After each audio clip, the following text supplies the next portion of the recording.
Les amis, globalement, depuis l'acceptation de l'ETF Bitcoin Spot, Bitcoin a perdu de la valeur. Pourquoi? Eh bien parce que je pense que ça a été surpricé, en tout cas sur du très court terme.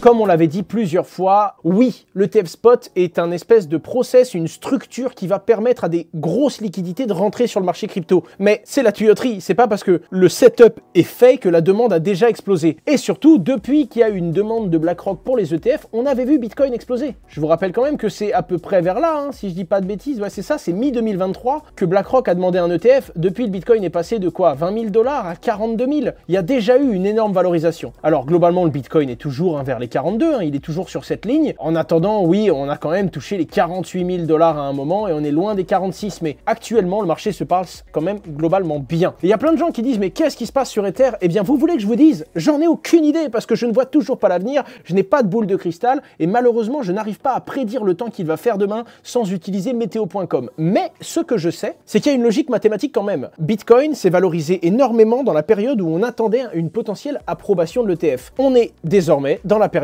où on attend uniquement l'approbation de l'ETF Ether Spot. C'est parti, je continue les amis. Bilan du premier jour de cotation des ETF Bitcoin, 45 milliards $. Alors attention, il y a eu des estimations comme quoi l'ETF Bitcoin pourrait générer et faire rentrer sur le marché de la crypto-monnaie entre 50 à 100 milliards $ supplémentaires la première année. Pour beaucoup, c'est beaucoup trop. D'autres disent que s'il y a un bull run, donc que les cryptos explosent et deviennent la classe d'actifs en vue de tout le monde, comme ça s'est passé en 2021, c'était peu. Quoi qu'il en soit, 4,5 milliards $ d'échanges la première journée, il y a eu 3,7 milliards le deuxième jour, donc 8 milliards en 48 heures. C'est pas si gros que ça, mais je rappelle que 1, ce n'est pas de la nouvelle liquidité entrante, c'est du volume. Donc quelqu'un qui achète et qui vend, bah, il n'a pas bougé et pourtant il a fait du volume. Deuxième chose, le GBTC, donc le Grayscale BTC Spot, c'est un produit qui est actuellement à 1,5% de frais, malgré le fait que ce soit un ETF. Et donc, il y en a beaucoup qui vendent du Grayscale pour l'acheter sur BlackRock ou sur d'autres fonds. Naturellement, parce qu'ils veulent passer d'un produit à 1,5% de frais à un produit à 0,2. Donc voilà, il y a des gros volumes pour l'instant, mais ce ne sont pas des volumes entrants. On verra, je pense, au bout de quelques mois. C'est ça qui va vraiment faire la différence d'ailleurs. Hein. C'est la liquidité que ça va driver sur une longue période de temps et absolument pas la liquidité qui va être drivée sur le marché en quelques semaines. Et c'est ça qu'il faut garder en tête. On continue. ETF Spot, bilan de la deuxième journée de trading avec un Bitcoin qui perd 10%, enfin globalement comme je vous ai dit. Est-ce que c'est un sell the news? Est-ce que c'est l'attente qui redescend? Est-ce que c'est les gens qui vont vers Ether? On sait pas trop, mais peu importe, c'est pas le plus important. Le plus important, c'est qu'il y a des volumes qui sortent. 578 millions de dollars de sortie sur les 2 premiers jours. C'est normal, à 1,5%, tu perds ta liquidité et ça ne surprend personne en réalité. Hein. À voir. Naturellement, Bitcoin a décroché, hein. On est très loin de son top à 46, 48, mais c'est pas bien grave. Hein. Globalement, souvenez-vous qu'au-dessus des 40, c'est toujours un très bon prix pour un marché qui a souffert et qui a manqué d'oxygène pendant très longtemps. On a Coinbase qui a bien décroché et c'est plutôt étrange parce que tous ces ETF reposent sur la custody de Coinbase. On est passé de 186 USD, j'ai vendu 25% de ma position, j'étais plutôt content. Je vous l'avais dit, je l'ai fait et je pense que je vais pouvoir recharger un petit peu parce que moi, Coinbase, c'est un truc qui sur du très long terme me plaît. Ceci n'est pas un conseil en investissement. Investir comporte des risques partiels ou total de perte en capital. Excusez-moi, c'est mes réflexes d'avocat comme ça, tu sais, ils me... Bon, tellement... N'oublie pas, Owen, si tu parles d'argent, protège-toi, vite. Des fois, je me réveille la nuit comme ça. 1,34 € la minute, voire modalité chez le magasin participant.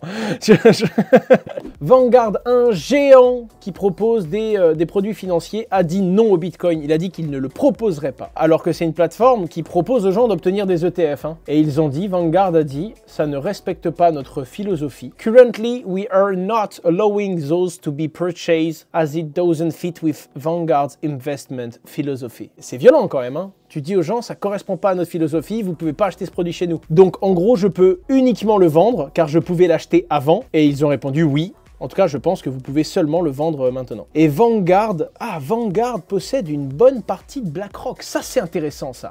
Ah oui, d'accord, ok, je pensais pas qu'ils étaient aussi gros, Vanguard. Moi, ce que j'aimerais voir, c'est BlackRock, mais genre en début de ligne, tu vois. Est-ce qu'ils sont là, BlackRock? Est-ce qu'on peut les trouver ici? Vanguard possède 8,32% de BlackRock. C'est le tout premier message de avec Twitch Prime. Merci, merci. Il a dit un truc utile et c'est la première fois qu'il ouvrait la bouche. Les amis, c'est le moment sponsorisé de ce live, puisque oui, c'est en sponsor. On bosse avec la H Consulting, d'autres médias, d'autres influenceurs, etc. sur un partnership Sunbox X. La Croix-Rouge. Il y a tout simplement un événement en 3 niveaux. Donc quand vous êtes dans Sunbox, il y a 3 étapes. Les 2 premières étapes sont accessibles à tout le monde. La dernière étape, il faut avoir un NFT. Ils ont été sold out.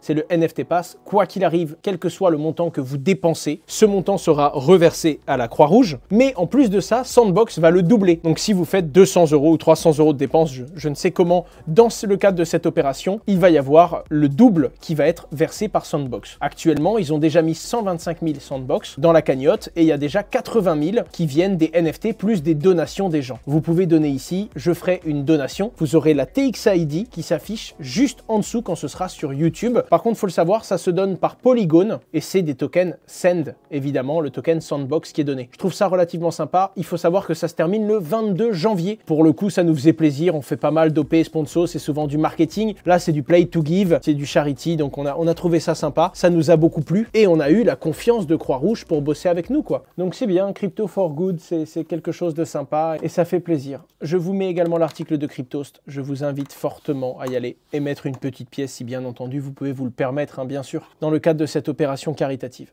Circle, l'émetteur de stablecoin, planifierait son entrée en bourse. Alors pourquoi je pense que c'est intéressant? Ben, c'est très simple. Quand les taux d'intérêt directeurs sont hauts, les gens préfèrent placer leur argent sans risque à la banque centrale plutôt que de prendre des risques à aller en bourse. Quand les taux d'intérêt directeurs sont bas, le risque capital est plus intéressant de prendre des risques et d'aller en bourse plutôt que de laisser son argent dormir à 1% en bourse. Le truc qui est intéressant, c'est que quand les taux d'intérêt sont hauts, les sociétés qui émettent des stablecoins, c'est-à-dire une société qui te met 1 $ en banque pour émettre 1 $ de stablecoin, un USDC ou un USDT, elle, son business model, c'est de générer des commissions en faisant travailler ce 1 $ sur des obligations américaines, etc., etc. Des produits les moins risqués possibles. Et donc, ça peut être sympa parce qu'on pourrait avoir une action en bourse qui se porte particulièrement bien quand les marchés vont mal et quand les taux d'intérêt directeurs sont hauts. Je pense que ça permettrait à beaucoup de diversifier leur portefeuille et ça ouvrirait une nouvelle classe d'actifs qui est très intéressante. ZK-Link, dont je vous avais parlé, qui est un Layer 2 basé sur du Zero Knowledge. Je vais d'ailleurs parler du coup à son fondateur pour être bien sûr qu'il y ait le drop qu'on attendait,